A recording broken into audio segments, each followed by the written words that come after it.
quand le Seigneur Jésus a dit « Je suis la lumière du monde ».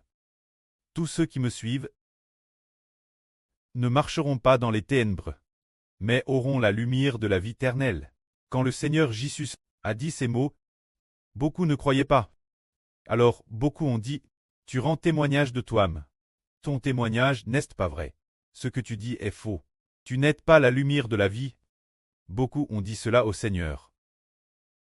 Alors le Seigneur a dit « Le témoignage du Seigneur est vrai. » Le Seigneur a dit ceci « Madame, si je rends témoignage de moi-même, mon témoignage est vrai. Car je sais d'où je viens et où je vais. » Le Seigneur Jésus savait qu'il venait du ciel et qu'il retournait au ciel. Le Seigneur est venu du ciel, précisément pour que les hommes aient la lumière de la vie. Ainsi, le Seigneur savait que son témoignage était vrai. Alors le Seigneur a encore dit « Vous jugez selon les critères du monde. Moi, je ne juge personne. Mon jugement est aussi correct. » Alors le Seigneur a encore dit « Il est écrit dans votre loi que le témoignage de deux hommes est vrai. Je rends témoignage de moi-même, et le prêtre qui m'a envoyé rend témoignage de moi. » Alors le Seigneur Jésus a dit « Le Seigneur est la lumière. » En plus du Seigneur Jésus témoignant pour lui-même, qui d'autre témoigne pour le Seigneur?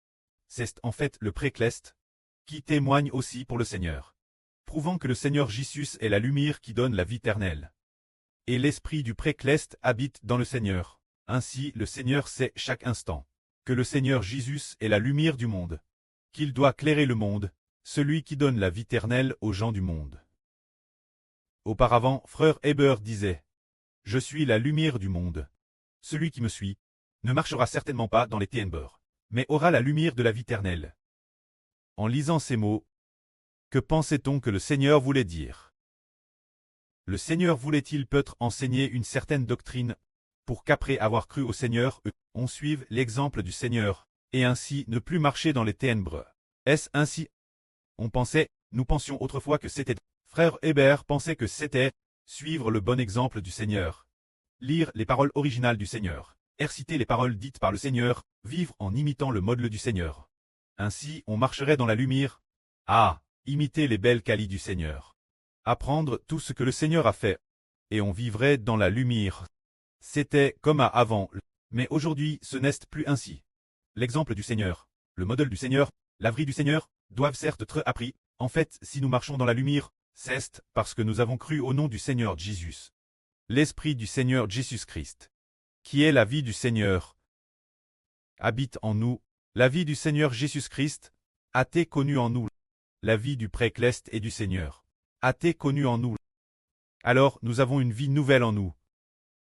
Pour pouvoir marcher dans la lumière, Heber pensait auparavant que c'était d'apprendre un certain bon modèle du Seigneur. Lire davantage les paroles originales du Seigneur. Laisser les paroles du Seigneur Jésus nous imprégner, pour vivre soi-même la vie de lumière.